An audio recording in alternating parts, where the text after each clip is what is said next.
I'm Laura Ingraham, and this is the Ingraham Angle on a very busy Friday night, so we're going to dive right in. Our vanishing president, that's the focus of tonight's angle. There might be, and I emphasize might be, some good news regarding the Ukraine-Russia conflict tonight. Turkey's leader, Recep Erdogan, said Russia and Ukraine are nearing a peace deal. According to his account, again, we take it with a grain of salt, there's almost a consensus regarding such issues as NATO, disarmament, collective security, and using Russian as an official language in the technical infrastructure works during the ongoing process in Belarus. Now, of course, if that's true, there still remain deep disagreements about the status of the breakaway provinces in eastern Ukraine, but Russia did say last night that its military operation, if that's what you want to call it, in Ukraine was mostly complete, and that going forward it would focus primarily on the eastern part of the nation. Now, this is actually, if true, a big shift and may indicate that Russia, after inflicting heinous pain and suffering on the Ukrainian people, has now limited its goals in Ukraine. Now, if America actually had a strong leader, a real president, he'd find a way right now to capitalize on these potential breakthroughs and encourage everyone, all parties, to hammer out a peace deal and do it as soon as possible. Now, this would save countless lives and prevent more suffering. But instead, we have Joe Biden, who comes off as kind of a distant observer of all of this, not the leader of the free world. There's negotiations discussions, I should say, that have taken place that I have not been part of, including the Ukrainians. And it's their judgment to make.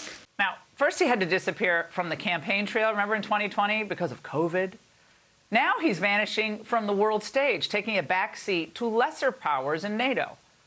He's just waiting for his marching orders at this point. Meanwhile, he is previewing the wonderful future all of us Americans are going to have to look forward to under his watch. We did talk about food shortages. And it's going to be real. The price of these sanctions is not just imposed upon Russia. It's imposed upon an awful lot of countries as well, including European countries and our country as well. They're in the breadbasket of the world, Ukraine and Russia. But we, the United States, are going to do our part because we're the third largest producer of wheat in the world.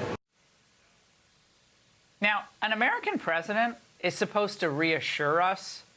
Biden just terrifies us. He depresses us. But just in case you haven't heard enough from him, he will have more tomorrow on the crisis. Of course, the same crisis that never would have occurred under President Trump. And you can bet that American taxpayers will be forced to foot the bill once again. He will give a major address tomorrow that will speak to the stakes of this moment, the urgency of the challenge that lies ahead, what the conflict in Ukraine means for the world. Wait, did he say means for the world? Now, Mr. I've met more foreign leaders than anyone alive hasn't had one foreign policy success under his belt. Well, unless you call his Afghanistan withdrawal a win for America. But we do know one thing. Under Biden's watch, China always ends up with the longer end of the stick. The CCP is laughing, learning, and plotting as Biden flails and flounders from one crisis to the next. Now, even when President Biden tries to be empathetic with all of the tragedy unfolding for the Ukrainian people, he somehow manages to botch it. When you see a 30-year-old woman standing there in front of a tank with a rifle, I mean, talk about what happened in Tiananmen Square. That's Tiananmen Square squared. Did he actually say that's Tiananmen Square squared? How profound.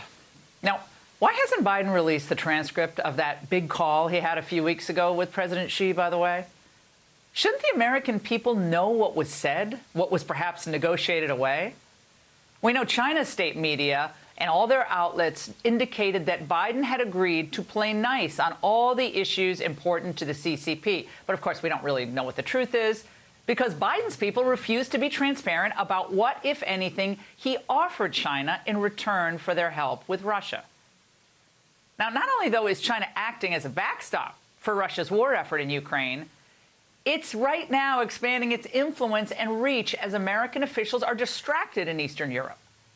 A disturbing report today that President Xi is hashing out the final details of a secret security agreement with the Solomon Islands, that tiny island nation strategically situated off northern Australia, not too far from New Zealand either. Now, tipping the balance of power toward China in the Indo-Pacific, well, that move represents a serious threat to our allies and, frankly, to U.S. interests.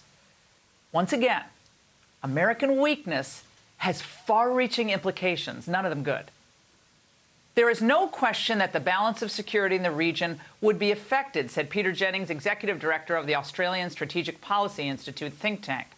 It would enormously complicate Australia's ability to move subs and ships and aircraft along the Australian east coast. They'll be watched from the Solomon Islands. So once again, China has outmaneuvered a feeble-minded U.S. president who seems more worried about getting home to Delaware for the weekend than the geopolitical storm clouds ahead. And beyond the president himself, China knows it doesn't face any obstacles or any real calls for accountability from any members of Biden's cabinet either. They don't need more lobbyists in D.C. and China, no. They have Biden's Treasury Secretary, Janet Yellen. Would you consider sanctions on China as an ally of Russia at this point? So I don't think that that's necessary or appropriate at this point. We, as senior administration officials, are talking privately and quietly with China to make sure that they understand our position. Oh, they understand it all right, Secretary Yellen. Weakness is very easy to spot and very easy to understand. And that's the angle. Hey, Sean Hannity here. Hey, click here to subscribe to Fox News YouTube page and catch our hottest interviews and most compelling analysis. You will not get it anywhere else.